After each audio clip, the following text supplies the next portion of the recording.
Bueno, avancemos un poquitito más, que sería entonces, hemos dicho que podían ser fuerzas elásticas o fuerzas de amortiguación.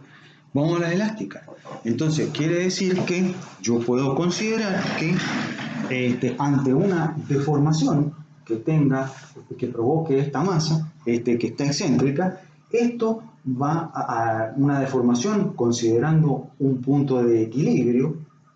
Ya veré en el sistema cuál es el punto de equilibrio. Entonces va a haber una deformación y el sistema tiende, dentro de ese campo elástico que está trabajando, tiende a retornar a su punto de equilibrio. O sea que yo tengo una deformación y hay una fuerza que lo trata de equilibrar, que es proporcional a la deformación.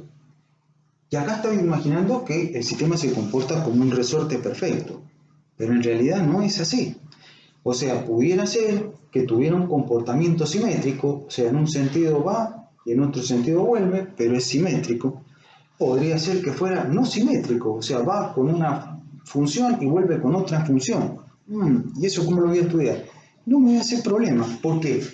Porque dentro del entorno de estudio, que es de las pequeñas deformaciones, o sea, todo esto yo lo voy a estudiar dentro de pequeñas deformaciones, porque cuando se vaya a grandes deformaciones, o sea, estoy destruyendo todo, o sea, entonces yo tengo que trabajar dentro de un entorno muy pequeño y dentro de ese pequeño yo tengo que, la diferencia entre lineal y no lineal prácticamente no existe. Entonces, todo esto de trabajar con que la fuerza es proporcional a la deformación, me sirve. Entonces quiere decir que yo digo que la fuerza es proporcional a la deformación. ¿Y qué signo le voy a poner? ¿Qué signo le voy a poner? Si la deformación es para acá, la fuerza es para allá, tiende a restituir. Y si la deformación es para allá, la fuerza es para acá, tiende a restituir. O sea que la fuerza es inversamente proporcional, o sea, tiene sentido contrario al de la deformación. Por eso es que siempre aparece con signo negativo, la fuerza elástica. Bien, entonces el signo de la fuerza elástica es negativo, es lo primero que sabemos, ¿cierto? Bien. Bueno, una cosita más para terminar esto de la fuerza elástica. Nosotros ya hemos entendido, lo que yo más le quiero dar importancia es que veamos que es proporcional a la deformación y que el signo es negativo, o sea, inversamente proporcional a la deformación. Acá la bibliografía, yo lo he puesto esto porque toda la bibliografía habla un montón de esto, que es si los vínculos están en serie o en paralelo. Entonces, bueno, es incluirlo nada más que para no saltármelo, pero realmente para lo que yo voy a estudiar no tiene mayor trascendencia. O sea, pero sí entender el concepto. Fíjense que si hay un montón de vínculos en serie, uno atrás del otro, yo lo que voy a tener es una vinculación equivalente, voy a trabajar con ese vínculo equivalente, que sería la sumatoria de las inversas, o sea, la sumatoria de las inversas. O sea, que si yo tengo un montón de vínculos en serie, el equivalente va a ser pequeño. O sea, yo pongo cosas en serie y la vinculación equivalente es pequeña.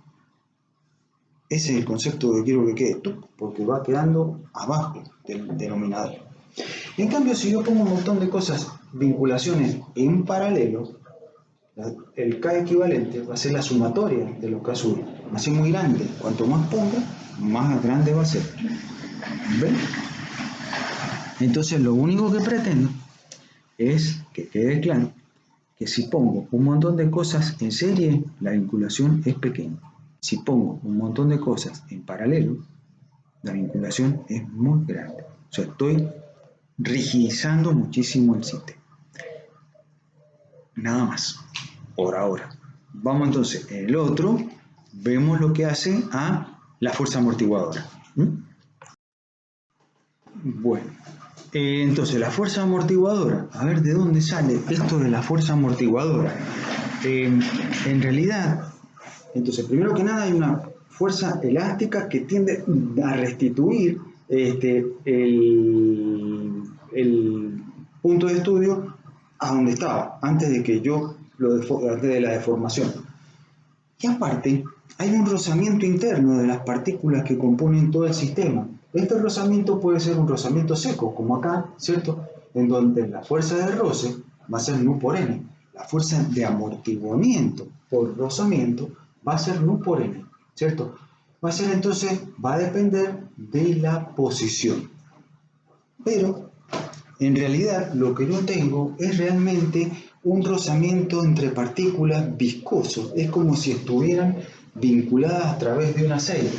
Entonces, en este caso, la fuerza de amortiguamiento va a ser proporcional a la velocidad y de signo contrario a la velocidad. Entonces, en realidad, para todo el estudio que yo voy a hacer, entonces la fuerza amortiguadora va a ser una constante, que ya veremos de dónde la saco, ¿cierto? Y cómo es y todo eso. Y una constante que depende del material con el que esté trabajando, ¿cierto? Porque depende de las moléculas que componen ese material y el rozamiento interno de esas moléculas. Entonces, depende del rozamiento interno, depende del material con el que estoy trabajando, esa constante, y es inversamente proporcional a la velocidad. Entonces, la fuerza elástica, inversamente proporcional al desplazamiento. La fuerza de amortiguación, inversamente proporcional a la velocidad. Después, ahora, empezamos a ver vibraciones libres y cómo armamos todo el paquete de fórmula con todo esto.